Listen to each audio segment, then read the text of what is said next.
זה המדינה שלנו, אנחנו נלחמנו עליה, אנחנו הקזנו דם פה, לא נוותר. דמוקרטיה או מרד? זה ההתחלה, השלב הבא יהיה מרד מיסים, לא רק הטייסים.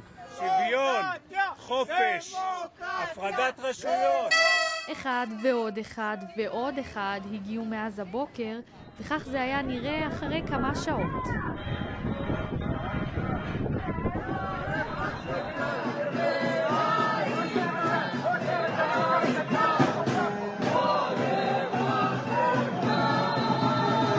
הצעדה שהחלה כבר ביום שלישי הלכה וצברה תאוצה והגיעה לשיא היום, לקראת ההצבעות על הצעת החוק לביטול עילת הסבירות, דיון שיחל מחר בבוקר.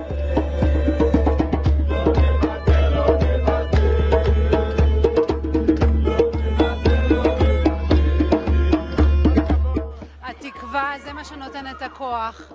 הרוח המרוממת הזאת של העם שקם ומראה אכפתיות לעתיד המדינה, זה מה שנותן את הכוח. אתמול בערב עצרה השיירה לחניית לילה, שם הם קיבלו את השבת, אוכל ושתייה לא חסרו להם, גם זה הגיע מתרומות של תומכים במחאה.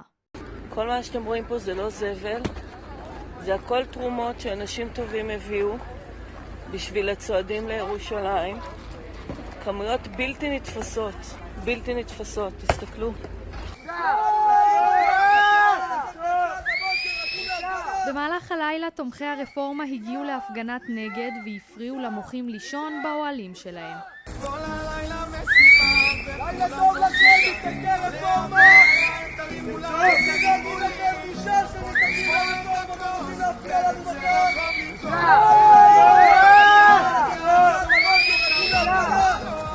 הבוקר גם אלו שישנו בשטח וגם אחרים שהגיעו מהבית המשיכו היום בדרכם ויצרו שיירה ארוכה ומתפתלת לאורך כביש 1.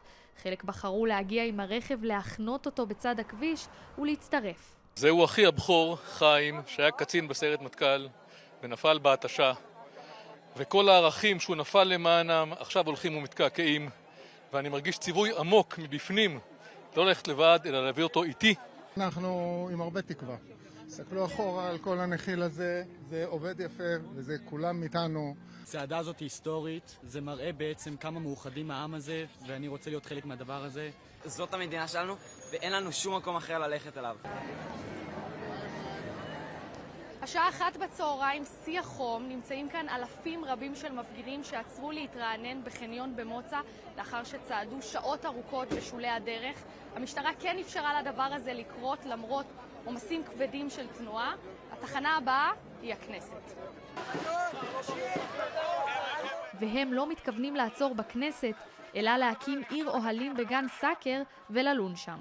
זה לא נגמר בהליכה הזו, זו רק ההתחלה, גם בקונטקסט של המאבק הנוכחי, הימים הקריטיים מחר ומחרתיים.